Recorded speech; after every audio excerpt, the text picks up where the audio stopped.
Yes, marvellous. We've started recording. I've forgotten the welcomes to everybody, but at least we'll get the main thing. Beverly, over to you if you want to get your screen up. Well, thank you very much indeed for that, Duncan, and thank you for that kind introduction. Can everybody see my screen? And if you can't, do feel free to temporarily unmute yourself and shout now. Yes, thank you. Yes, okay. I think all being well, we can all see it. That's excellent. Thank you very much indeed. That's good. Well, last time those of us in the History of Geology group met virtually through the magic of Zoom in November, we heard about the great civil engineer Isambard Kingdom Brunel, and there was brief mention of the temporary prefabricated hospital that he designed during the Crimean War. It was perhaps a timely reminder as we face a battle of a very different kind that the concept of temporary emergency hospitals constructed rapidly to meet an emergency requirement is by no means limited to the Nightingale and Louisa Jordan hospitals of our own time. Today, I want to focus specifically on the story of Brunel's Crimean War Hospital and some of the personalities involved, and with particular emphasis on some geological aspects which came to light.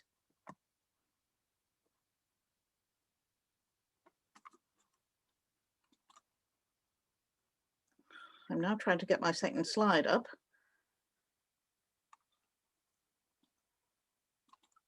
There we go. So over 150 years ago, between March 1854 and March 1856, Britain was engaged in a war far from home on the Crimean Peninsula. To say that it was going to prove challenging and an ultimately costly conflict, especially in human lives, would be an understatement. At the start of the Crimean War, 40 years had elapsed since the end of the Peninsular War, and 2 generations of soldiers and their officers had never actually seen active conflict. And corporate knowledge and essential warfighting and survival skills had faded with time. Nor was the Crimea well situated from the point of view of either access or logistics. Just to refresh you, the Crimean Peninsula sits here on the north side of the Black Sea. And of course, the war was against Russia, so the whole of the northern land border was occupied by enemy troops. So there was no way that an approach could be made by land, which meant that the approach had to be across the Black Sea, which meant negotiating the narrow straits of the Bosphorus, following negotiating the equally fairly narrow straits of the Dardanelles. But that ignores the fact that actually to even get from Britain to the Crimea by sea, you had to start off leaving the British coast, traveling across the Bay of Biscay, which in winter could be a particularly hazardous exercise, round the Iberian Peninsula, through the Straits of Gibraltar, and across the Mediterranean Sea, probably staging in Malta, most of the boats did, to take on supplies, and then making the hazardous journey through the Greek islands, this chain of volcanic islands, before entering that final approach. So it was a particularly hazardous route, even before you ever got to war fighting. And when we talk about traveling by sea, of course, we have to remember that steamships were still in their infancy, and the majority of the shipping would have been what we see here on the left-hand side of the slide, wooden-walled sailing ships. We're particularly fortunate with the Crimean War that we have comprehensive photographs. It was the first conflict where photography had really come into its own, and Roger Fenton is one of the best known of the war photographers from that period. These pictures are all from Balaclava, and while we're looking at some of his pictures, you might like to note the rather scruffy looking gentleman on the right with the miserable looking horse. He is an officer, not quite the smart appearance that we would normally associate with an officer, which perhaps gives us a clue as to the conditions that they were facing. And if we look at the bottom photograph, we can see the rather Spartan accommodation in tents. In countryside, which could get fairly bleak, especially in winter. If you were lucky, of course, you might actually have built accommodation. Lucky, maybe not. And what you notice in this photograph is that there is a woman. Some of the soldiers were allowed to bring their wives out with them to the battle zone. And the wives acted as cooks, as nurses, and doing laundry for the troops. If the conditions were bleak for the troops, they were at least as bad for the women, and many of them, in fact, died in the course of that conflict. The fighting itself was brutal, and there were many battles which have passed into history. And what we can see here is the Crimean War Medal with all the clasps that were potentially awarded to land troops. The battles of Sebastopol, Inkerman, Balaclava, and Alma, all names which have passed into history. And if the fighting itself was brutal, that was nothing to the conditions that were encountered, particularly in the 2 winters that were experienced in the course of the conflict. Now, possibly surprisingly, not all the people who died died as a result of battle injuries. In fact, of the 22,000 deaths, only about 6,000 were from battle injury, and about 16,000 were the result of either disease or the conditions. And this slim book, Memorials of the Brave, lists the known resting places of some of the casualties and the inscriptions on the tombstones, if the families were wealthy enough to pay to have a tombstone put up.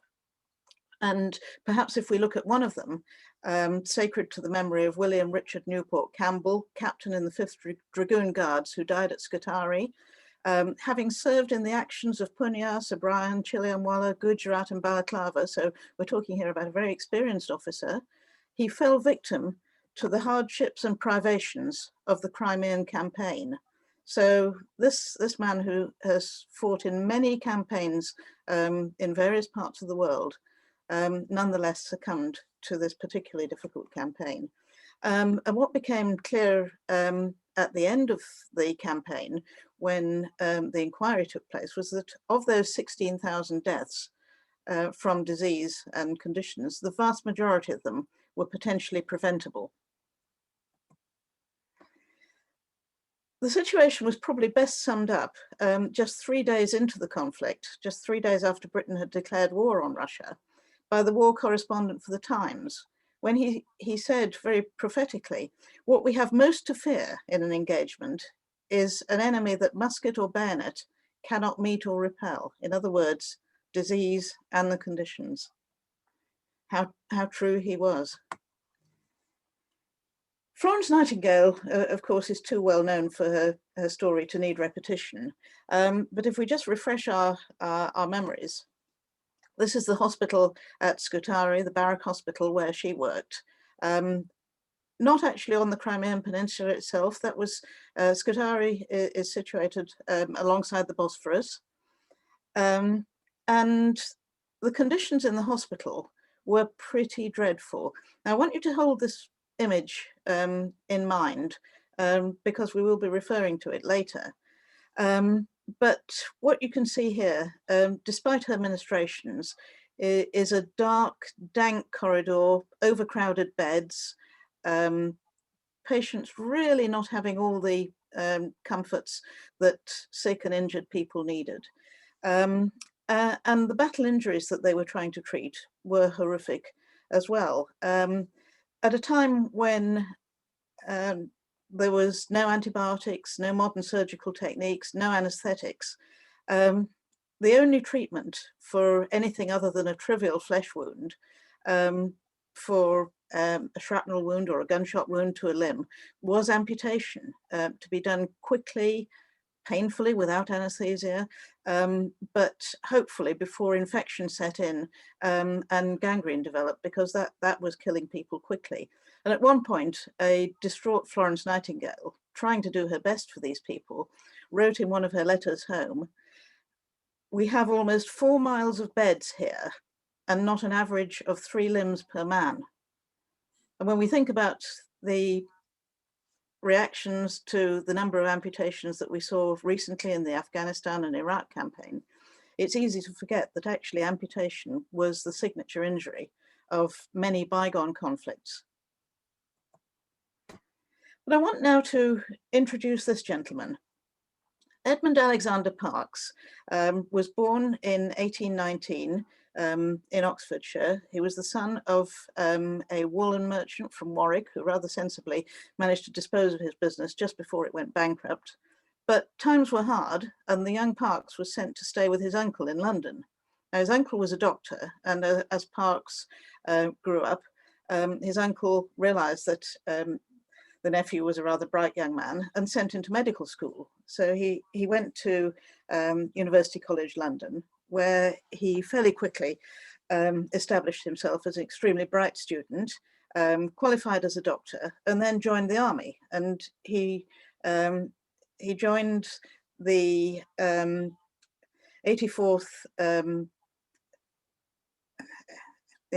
Regiment, and he went out to India and Burma with them.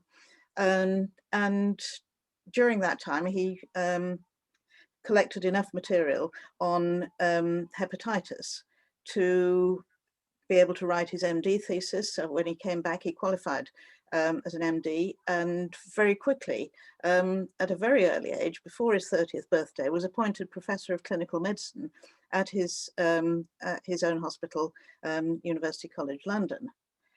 And his clinical practice was clearly doing very well. But in March 1855, still a young man, still not yet 36 years old, he was sent for by the government to run a civilian-run hospital in support of the Crimean War. And he was asked to go out pretty much straight away to run this hospital, which was being designed by Brunel. And accompanying him was going to be this gentleman, John Brunton, who was one of Brunel's engineers. And John Brunton was, excuse me one second, John Brunton was actually a railway engineer by profession, very intelligent man, very experienced, and Brunel had a lot of faith in him to carry out whatever was necessary in order to set up this hospital.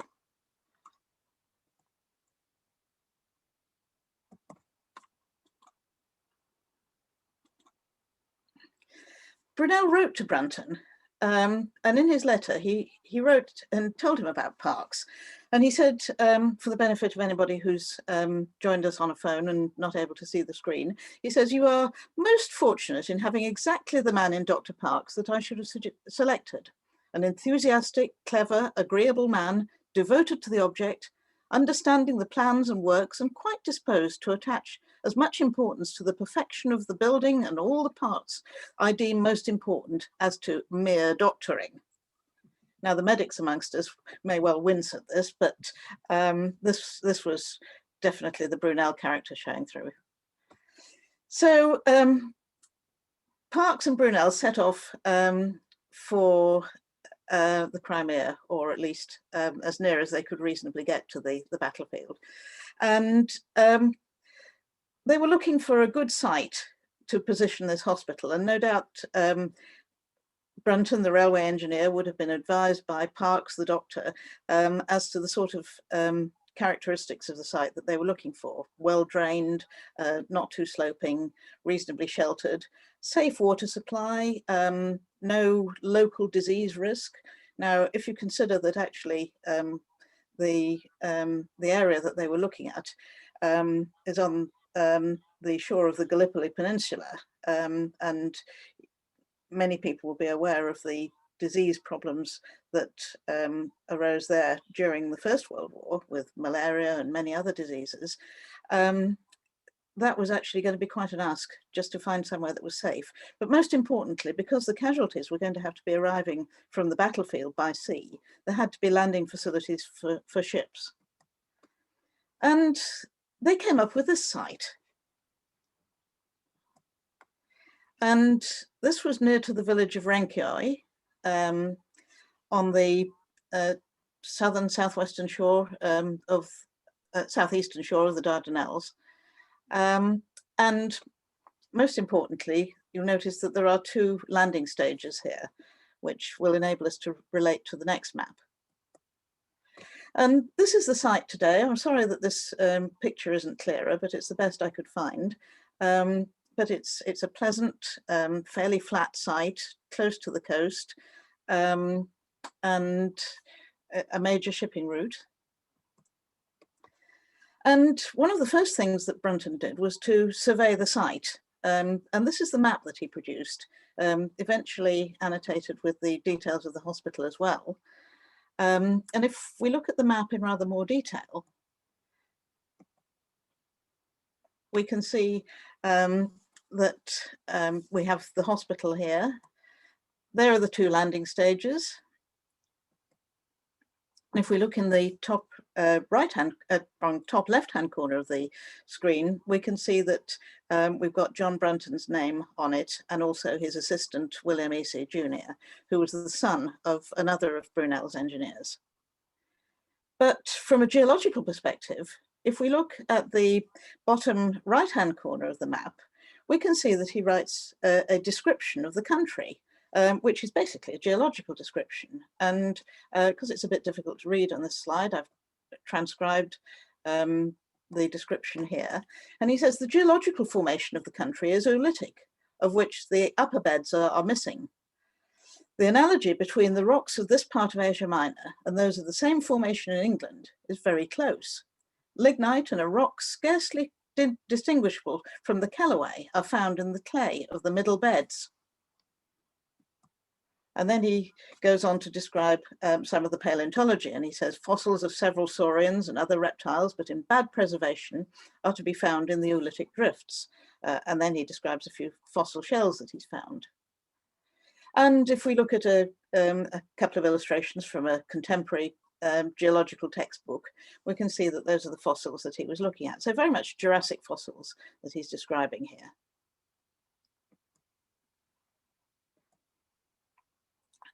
So what's the Kellaway that he's talking about? And for anybody who's not familiar with the geology, if we look again at a contemporary geology textbook, we find that these rocks have been chiefly noticed in Wiltshire. Then he goes on to describe the rocks. And he says organic remains occur in the Kellaway rock. And in the clay, you get bones of ichthyosaurs. Whether this is true, we'll see later. And if we relate that to a modern understanding of the geology, we can see that the Kellaway's formation, as it's called today, is in the Middle Jurassic, so it's above the Cornbrash and below the Oxford clay, and above the Great Oolite, so that relates to the oolitic rocks, the oolitic limestone that he was talking about. But there is a bit of a problem.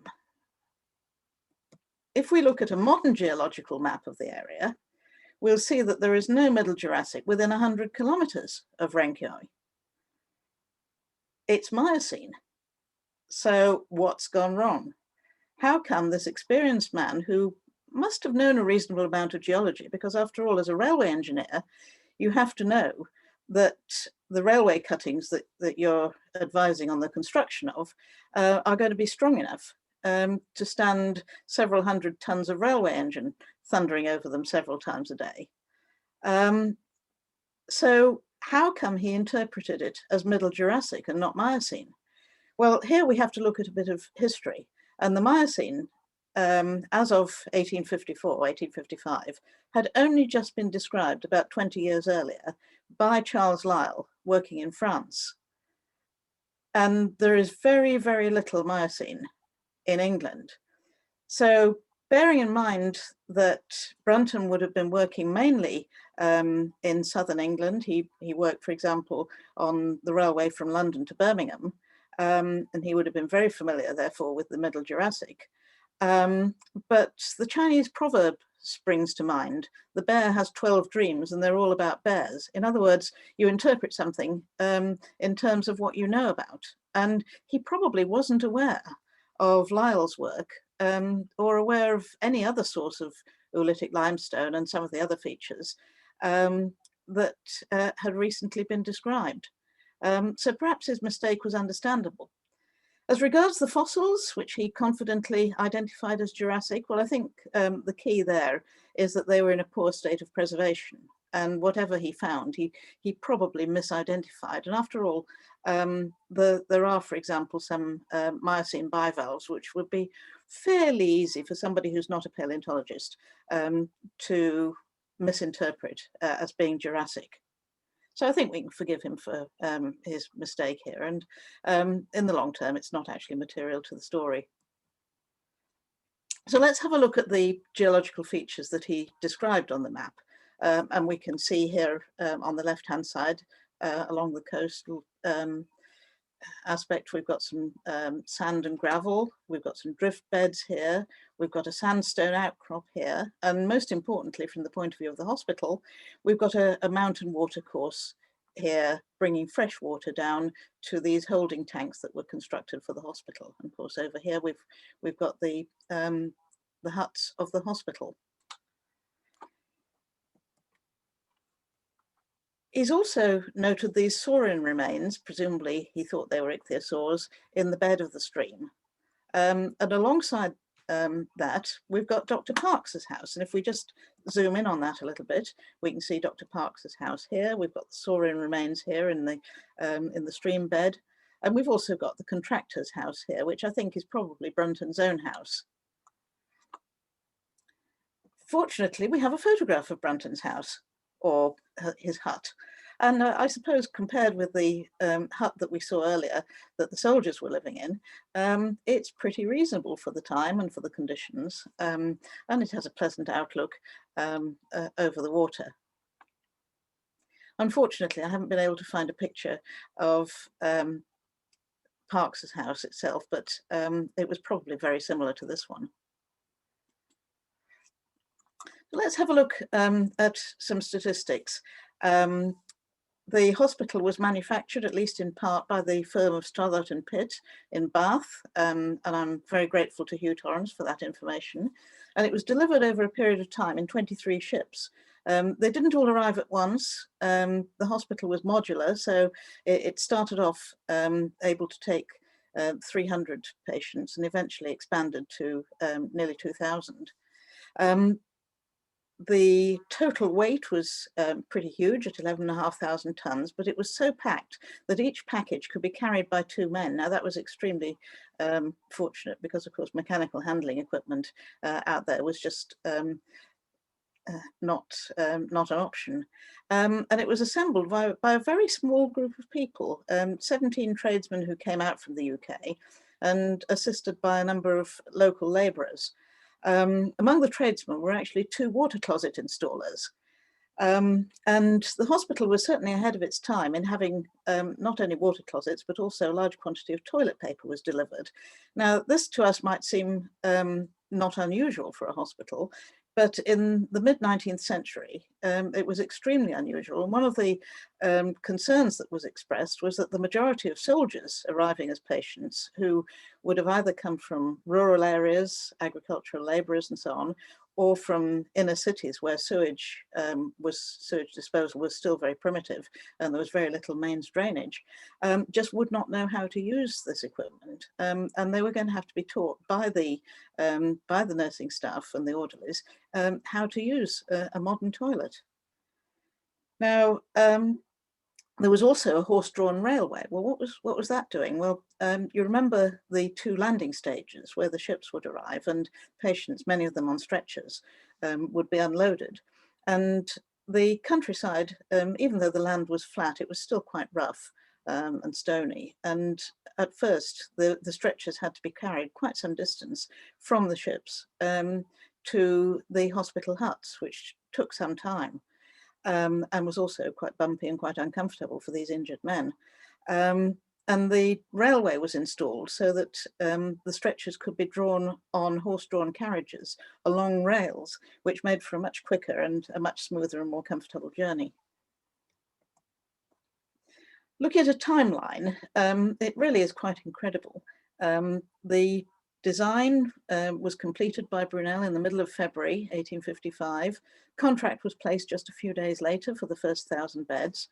In March, Parkes was appointed as medical director, and at the end of March, Brunton left England for the hospital site, or to go and select the hospital site, followed about a week later by Parkes. The journey took about 4 or 5 weeks, and at the beginning of May, Parkes was inspecting the Renkioi site, found it to his liking, and the first shipload arrived a few days later and was unloaded. And construction began towards the end of May. Just 7 weeks later, the hospital was ready to accept its first 300 patients. However, as you remember from the beginning of this talk, the conflict came to an end with the signing of the Treaty of Paris on the 30th of March, 1856. So in fact, it didn't have long to run. And with the end of the conflict, the hospital began to close down, and the closure was completed, and the staff were sent home in the July of 1856. Let's have a look now at a few pictures of the hospital itself. And here we can see, looking from the hillside above the hospital, out towards the huts of the hospital itself, and then out to the sea here, out to the Dardanelles. Here we have a much better view of the hospital huts, and it was these separate huts which meant that cross-infection was almost unknown in these hospitals, in this hospital.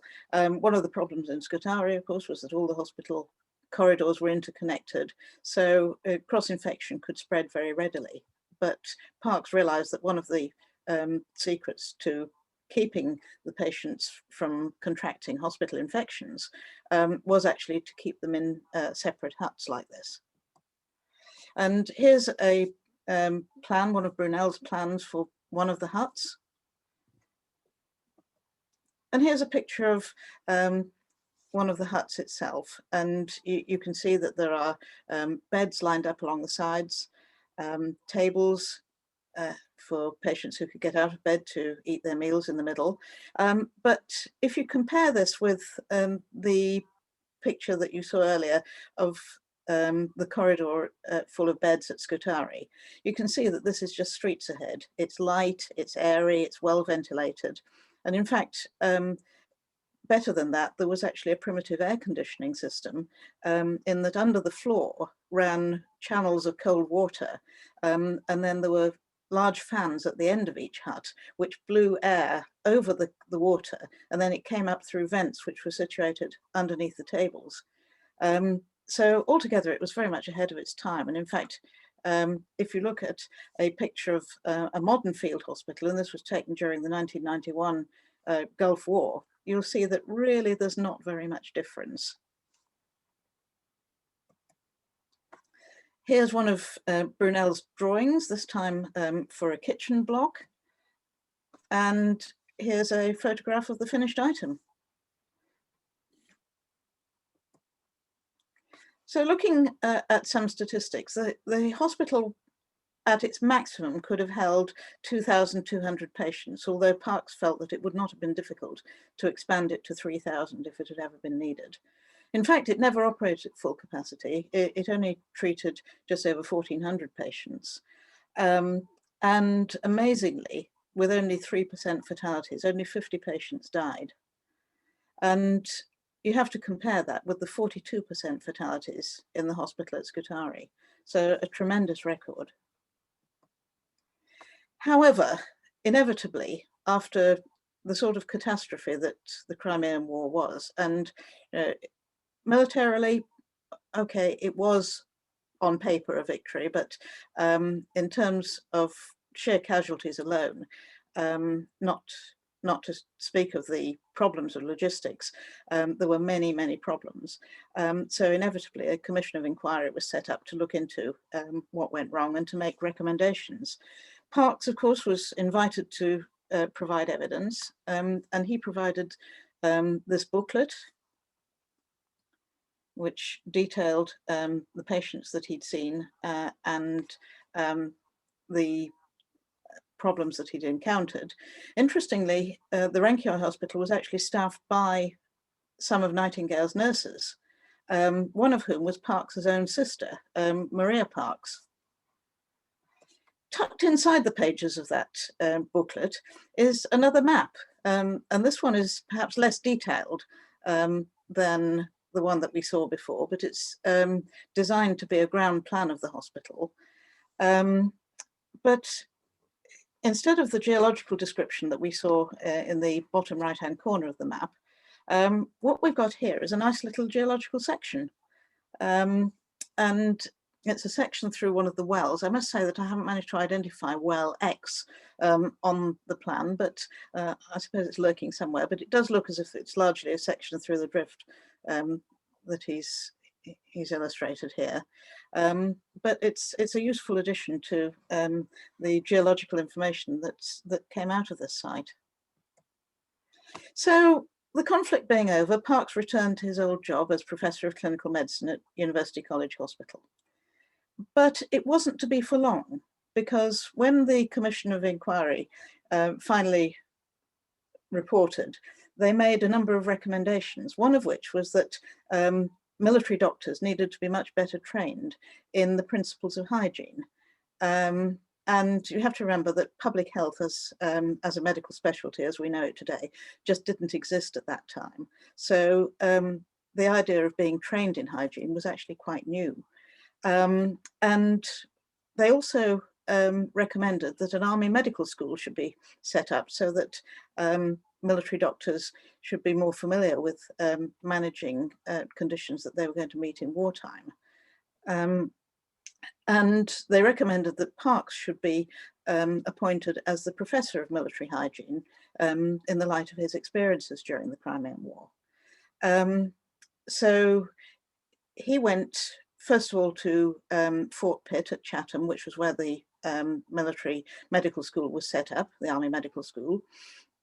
And then later on, they moved the medical school to Netley on the south coast. Excuse me. And as Parkes started his teaching, he realized that he didn't have a textbook, because public health being a new specialty, or hygiene as it was known then, textbooks just didn't exist. So he set out to write one. And his book, in fact, became a bestseller. Eventually it ran to 8 editions over a very long period of time. The last, edited by his successors, obviously, came out as late as 1941. It was translated into many languages. And it covered many topics, and it shows us that Parkes retained his interest in geology. Because if we look at chapter 8, it's about soils, subtitled Topographical Reports and Choice of Sites. And he describes soil not as the stuff we grow our plants in today, but all that portion of the crust of the earth, which by any property or condition can affect health. And then he goes on to describe the different types of rocks, and he says granitic, metamorphic and trap rocks, usually healthy, limestone and magnesium rocks, magnesium limestone rocks. The hard oolite is best. I wonder where he got that from. Sounds a bit like Renko to me. It is desirable not to put stations on magnesium limestone if it can be avoided. This was because at the time, a lot of doctors believed that magnesium limestone had a role to play in causing thyroid disorders, goiter, the swelling of the neck that particularly occurred in Derbyshire, which we now know is due to iodine deficiency. But at one time, poor old magnesium limestone got a bad name for it. And then he says that gravels of any depth are always healthy. Of course, they're well drained. And we know that part of the site at Renko was gravel. So where did Parkes get his interest in geology from? Well, if we look at some of the personalities who were in London at the same time as Parkes, and bearing in mind that the medical community in those days would have been quite small, we've got people like John Frederick Daniell, who was the inventor of the Dardanelles cell, who, being a bit of a polymath, numbered geology amongst his interests. He was professor of chemistry at King's College London, and it's possible that he may have been one of Parkes's examiners when he was a student. And we've also got William Brand, who was the author of Outlines of Geology. So there was plenty of interest in geology at that time. And of course, medical training was by no means limited to the purely clinical aspects. Medical students got a good grounding in natural philosophy, natural history, and many of the basic sciences, which would have overlapped with the emerging science of geology. So we have, I think, a reasonable explanation for how he developed an interest. And then in his time, no doubt conversing with Brunton as they shared time in the Dardanelles, developing that interest and working out the relationships between geology and health, which were to stand him in good stead. And that really brings us to the end of our story. But I'd like to just finish with the last survivor of the Crimean War, a tortoise called Timothy. And it was she was a lady, despite the name, served as a mascot on board HMS Queen during the bombardment of Sebastopol. And she only died in 2004 at a very, very advanced age. Perhaps we can just let her share a screen with this nice little chap. So with that, I shall stop screen sharing, and I'll be happy to take questions, either if people want to unmute and wave a hand, or put something into a chat box now. Thank you very much indeed. Thank you very much, Beverly. That's marvellous. Okay, and I'm sure that there are quite a number of questions there. I was scribbling down a few notes just in case, but I'm sure there'll be lots of other questions and discussion for us. And we've got about a quarter of an hour until our deadline time that we'd set ourselves of 2 o'clock. Of course, we can go over that should we wish, but I realise that people will probably want to go and do other things at 2 o'clock. We did call it a lunchtime meeting. Just a couple of things. The chat room thing is available. That's no problem. If you want to speak, probably the easiest way to do it is if you go down to where it says reactions on your bottom screen, bottom right, and you click that, you'll see it'll say raise hand. And if you stick your hand up there, I can then keep it raised until I can manage to get round to asking people who wants to speak and getting people to speak. So with that, if anybody wants to raise their hand, have a look now, quickly have a look and see if there's anybody raised. You can actually turn your video back on if you want. Yeah, I can see David Vassillo there. Vassillo, yeah. And again, just to so that other people can do it, because they can raise that. Yes, you've clapped your hands. That's marvelous. Again, just let me just say, if you go down to bottom of your screen, you should see something which says reactions. And if you click the raise hand there, it will come up on it. But David, we'll start with you. Thank you. Thank you very much, Duncan. I just wanted to congratulate Beverly in particular for an excellent talk. And thank you both very much for inviting us. Just a very quick one. I liked the last slide. Beverly mentioned Timothy the tortoise. I can thoroughly recommend a great book on Timothy the tortoise. It is the nation's favorite pet. I really recommend it. God bless you. Thank you, David. Who would have thought that a tortoise had its own book? Absolutely marvelous. It's a great story. I'm sure there's a lot in there. I don't know whether there's anything in terms of perhaps a geological connection in there, and whether the tortoise was on the right sort of soil, and whether even Parkes advised about that. Who knows? Maybe it should be in there. Maybe somebody should have done that line of research. Let's go to, I've got hands up for John Richardson and Tim Carter. Let's go to John. John Richardson, please. Unmute. Yeah. Go ahead. Unmute. Yes, John, unmute John, I yourself. think you're muted. Unmute yourself. That's it. Brilliant, Beverly. Absolutely brilliant. The interesting thing was that doctors in those days were quite educated, and they had, because the hospital wasn't busy, they had 150 labourers who had been paid on a year's contract, and there was an English farmer who'd got a great hill at the bottom of his garden, and it was the site of Troy. And the doctors went there and excavated it 20 years before Sleeman said he discovered the site of Troy. Hmm. And they only got through the top levels, and they found lots of cremation burials. Mhm. And when they came back to England, they founded the British Cremation Society, because our London burial grounds are getting full. And the other thing is, one of the doctors was Spencer Wells, who That's right. invented the forceps. So I think it was a very interesting time in all sorts of ways. But thank you, that's a brilliant talk. Thank you. Yes. Troy is only about 10 kilometers from Renkioi. And actually, if you look at the first map that I showed in more detail, there are very many archaeological sites that are marked on that map. So for those who weren't busy and had time to explore it, it would have been a fascinating place to be based. And no doubt there were many worse places to be during that conflict. Thank you. Tim Carter.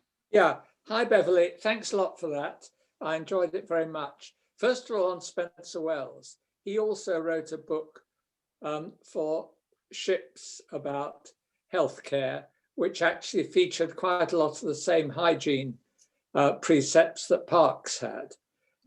There's an interesting interaction, I think, between naval hygiene, which in some ways was ahead of army hygiene, and field hospital developments. But my main question was, how did this geological wisdom play out with field hospitals in later wars, like the Boer War and the First World War? Do you have any idea how strongly the precepts influenced siting? Ooh, that's a question I would need to think about, I think, and probably it's a discussion to have over a cup of coffee or even something stronger next time we meet. Fine. Okay, right. Done. I mean, it strikes me, if I may, that actually there's an interesting line of research there as to whether actually this particular incidence at Renkioi was really the first, the progenitor, as Tim is suggesting it might be, and what that line of development was. Yeah, I mean, certainly from what Mark said in his manual, as you clearly pointed out, thank you, that it was, that he picked up that actually that geology was an important factor to consider, and it probably hadn't been properly considered before. It was rather ad hoc, even though there were quite a lot of medics who were geologists or turned themselves into geologists. Quite, yeah. Well, I think, I mean, even to this day, and Simon Miller will bear me out because Simon and I used to teach this, but siting of your medical facility is something that is taught to junior medical officers now when they join the armed forces, and has been for many years. Simon, do you want to comment on that?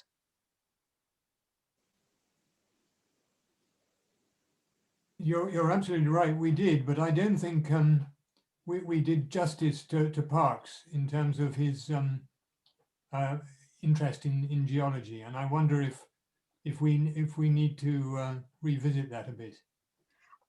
Well, I had similar feelings actually, looking at some of the conferences that we've had in the History of Geology group in the past, and John Mather will probably bear me out with this, when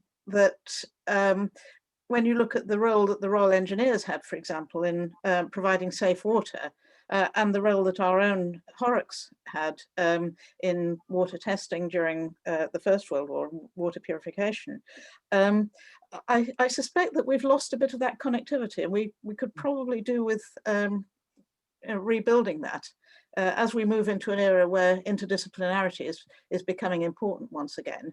I think we had in the past, there was a lot of interplay between the scientific disciplines. There were no real artificial barriers. And then we went into an era of almost academic stovepiping, but we're now moving back into an era of interdisciplinarity, which has got to be to everybody's good. And we need to re-explore some of those linkages.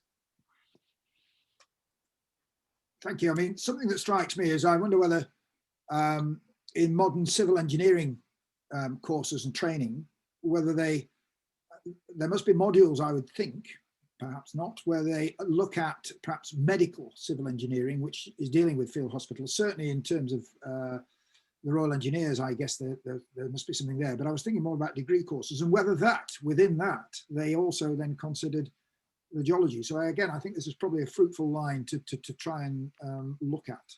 Mm. David, I think, wants to come in. Could I just mention the specialist teams Royal Engineers, the specialist teams Royal Engineers, who will actually help site hospitals and build the hospitals.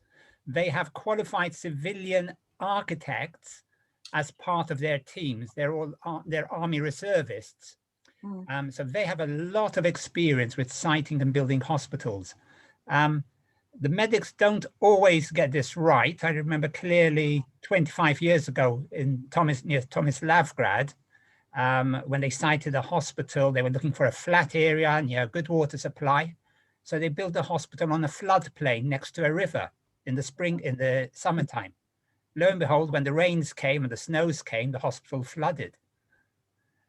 So practical concerns nowadays still exist, though fortunately we haven't had a bad case since mid 1990s.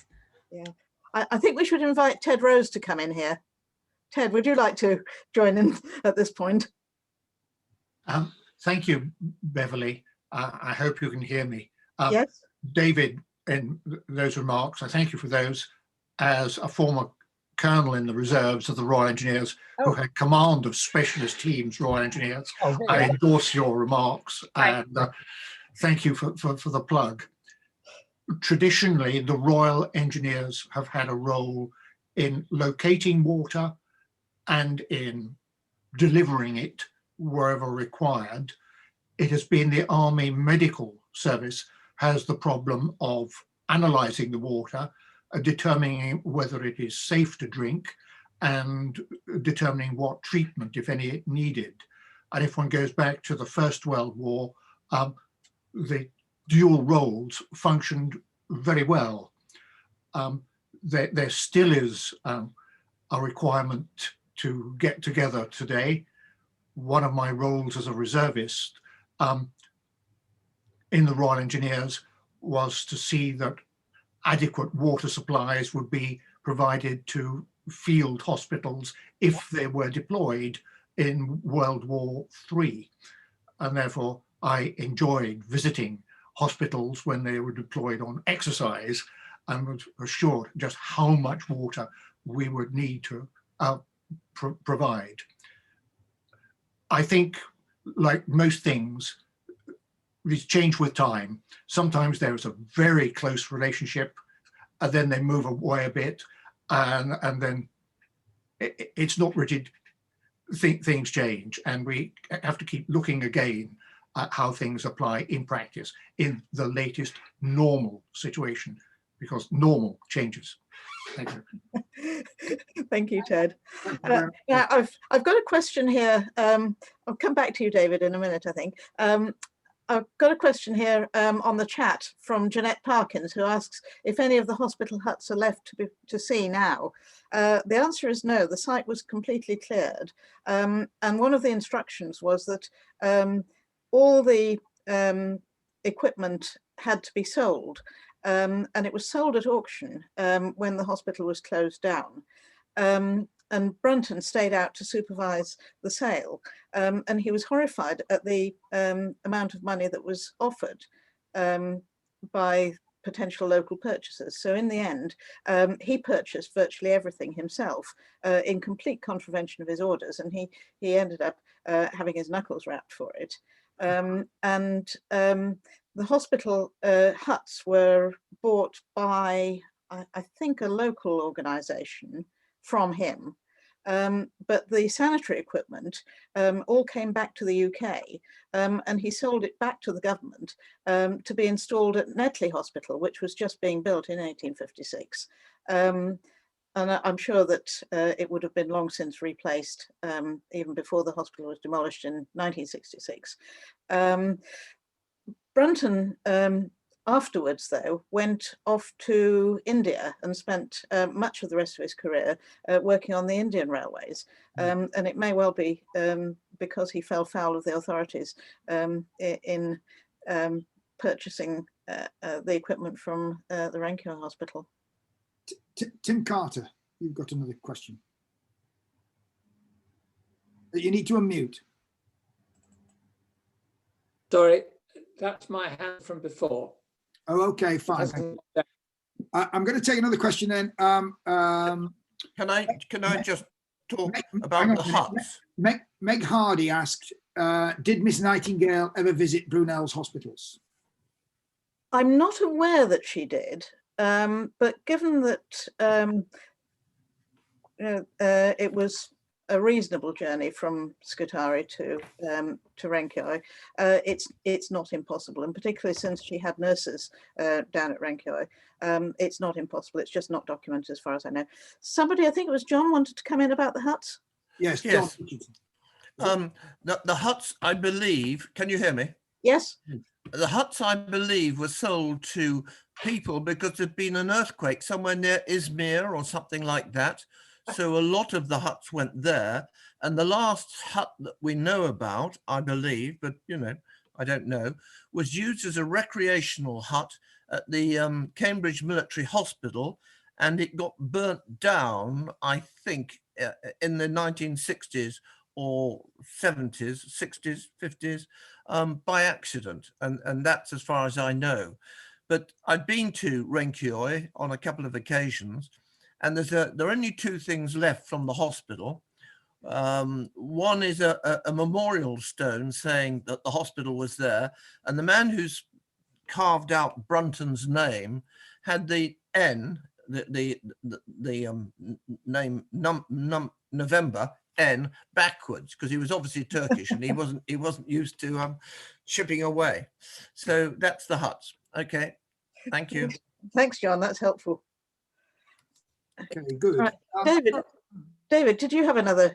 I was just going to say, Beverly and Duncan and Colonel Rose, Ted Rose, the Royal Engineers have an excellent journal, their core journal, and very often they will publish the results, the lessons learned about building field hospitals.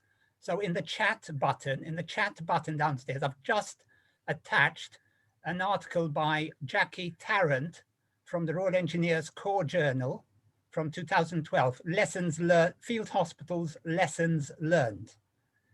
It's an excellent hospital relating to construction field hospitals in Iraq and Afghanistan in particular. I recommend it to you all. So thanks, Ted. Thank you very much. Thank you, David. There are also a couple of articles on the Renkioi Hospital, which there was one produced back in the 1980s by in the Arab in-house journal, I think, which is actually very readable. So if you look it up on the internet, Renkioi Hospital, and if you look up Arab journal, Google that, you know, I'm sure you'll find it. So it's worth reading. It's highly recommended, that one. It's very comprehensive. There are two other academic journals as well, which are worth searching for. And again, if you do a little bit of searching around on Google, you will find them relatively easy. They're downloadable PDFs and worth reading. I just wonder whether I'm going to ask whether John Mather, because we have talked to, underlying a lot of this was about the water, whether he might have something to add or say or not. I'm not trying to put him on the spot, but it might be something that he might want to say about it. John, is he gone?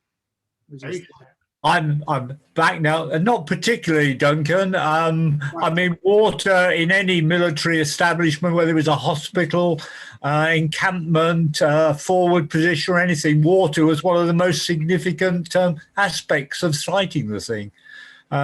So I think that the same principles apply to hospitals as apply to everything else, really, to any other military encampment. So I don't think there's anything particularly special about hospitals from that point of view. Interesting. And I think, I mean, my impression from this talk, it will be very interesting to look at that section on that map. And perhaps for that to be looked at in more detail as to exactly what that... Well, it was interesting. Beverly said it was looked like superficial deposits, but I noticed about the second formation down was hard red rock, according to the section. But I mean, it didn't stay on the screen long enough for me to look at it very much. So, but maybe it would be worth looking at it. Yes, we have a small project there, I'm sure, which would be worth, and it would add into that amongst one or two things. Well, I'm going to draw us to a conclusion here in terms of saying thank you ever so much, Beverly, on all our behalves, because I think you've given us a fascinating insight, which we wouldn't have considered before, and I would have never considered before. What is now, I mean, the term Nightingale Hospital is common parlance today, and as to the origins of it and how geology played an important part. And you've also given us several lines of inquiry that we really probably should look into, and I'm sure that will inform not only the history of geology fraternity, but also it will spill across to our friends in history of medicine, to our friends in military history, to our friends in hydrogeology, and so I think there are sort of implications, like there are with lots of these history of geology or history of science studies, that actually spill across to several interesting disciplines and can be learned from and can be used. So thank you very much indeed on behalf of everybody. I'm going to finally finish by saying at the start I said this was the first of a series of talks this year which we've had online, and I'm glad it's been marvelously successful. And the next one, just for everybody to note, is on the 11th of March, which is called William Buckland Glacial Impressions. And there will be 3 speakers at that with shorter talks, myself, Tom Sharp and Susan Newell. So you'd be very welcome to that. HOGG members, it'll be free admission for HOGG members, and they get an exclusive ticket. But anybody else, it's either £5 or we have a series of other talks. We have essentially one every month this year. And joining HOGG is just for a modest fee of £15 if you're over 30. If you're under 30, you get a real bargain. It's only £5, and that gives you free admission. And, you know, we're always welcome people from all sorts of backgrounds and experience. As you can see from this talk here, it adds in, and it adds real colour and depth and understanding to how we've arrived at our knowledge in a variety of fields. So we would welcome people to come and join us and to get your bargain for £15 of all these talks. And we also have an event in May about the Geological Society's map, which is deferred from last year. So with that very quick marketing spiel, I'm going to bid you farewell and say thank you ever so much indeed, and look forward to seeing you some stage in the future. And thank you very much indeed again, Beverly. Thank you now. Bye-bye. Thank you, Beverly. Thank you. Beverly, God bless, and thank you very much. I will end the meeting. Thanks, Duncan. Thank you for all. Good afternoon. God bless you all.